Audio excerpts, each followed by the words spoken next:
Hello and welcome. My name is Ed Newton with Newton Wealth Management.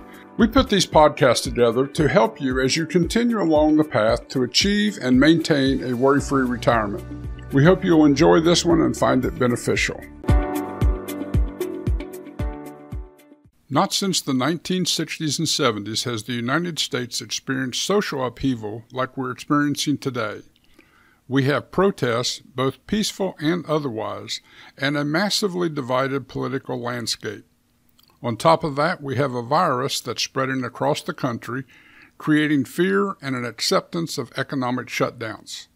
Originally, the scientists said we needed 15 days to slow the spread. These same scientists have consistently lengthened the time they believe keeping the economy relatively closed is a good idea. Yet, as the number of new cases of COVID-19 slowed, people revolted against these constraints and states began to reopen.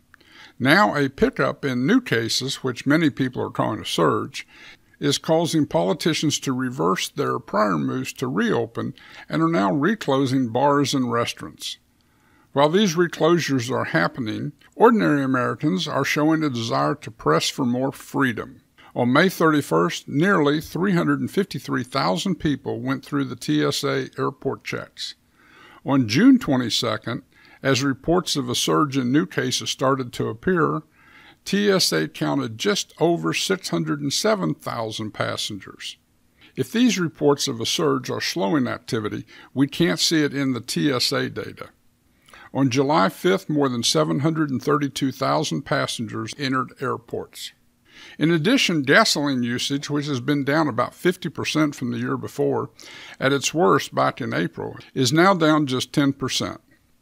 And Apple mobility data, which reflects requests for directions, bottomed in April, down nearly 60% from the January 13, 2020 benchmark. Since April, the mobility data has rebounded 19%. In other words, while many seem to think that the new cases and some reversals and openings will do the same kind of damage to economic activity that we saw in March and April, currently it doesn't appear that way. This is likely one of the reasons that equity markets are recovering from their surge-related drop. Last week, in a holiday-shortened 4-day trading week, the S&P 500 was up 4%. Part of this was driven by the second straight month of jobs gains. The U.S. added 4.8 million jobs in June, and the unemployment rate fell to 11.1%.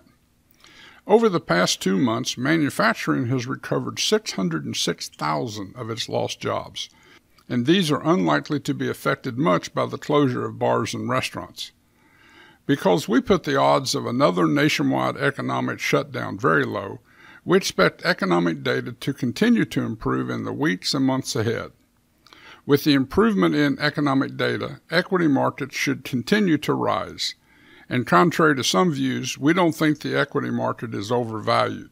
Many on both sides feel as if the world is falling apart, and we are certainly dealing with a series of issues that cause uncertainty. However, especially after the 4th of July, it's important to remember history. In the Civil War, the U.S. lost 620,000 men, 2% of the population. That's the equivalent of more than 6 million people today. World War I, World War II, and the Spanish flu were devastating. Yet in every case, the United States continued to prosper. We are completely aware of this history and the belief of many that this time it's different. But we will get back to normal. It may not happen immediately, but it will happen. Competition among states, businesses, and everyday people to grow and enjoy life will push everyone to realize that we can't truly stop a virus. Just like 9/11, people will fly again. They already are.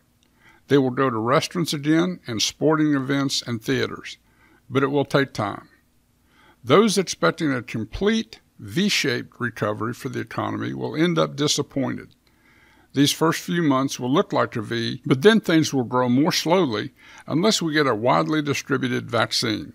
We may not see 4% or lower unemployment rates until 2023, maybe longer, but day by day, week by week, month by month, progress will be made. We remain hopeful. We have history on our side, and we remain bullish on equities. Companies, like the rest of us, are adapting. They're figuring how to limit losses and grow in this uncertain time. They too will emerge stronger when this storm has passed.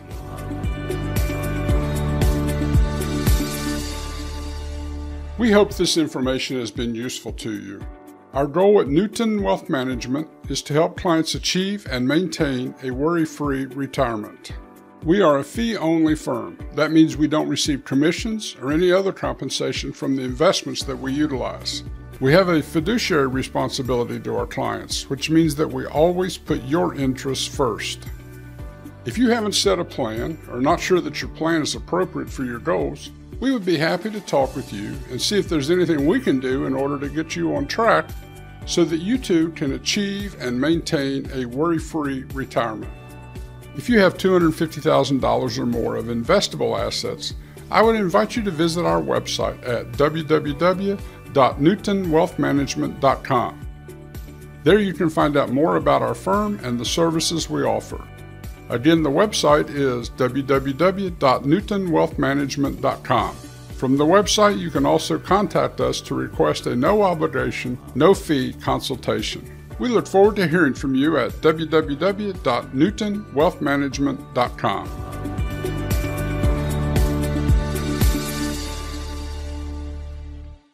Newton Wealth Management is responsible for the content of this podcast and reflects the current opinion of the speakers.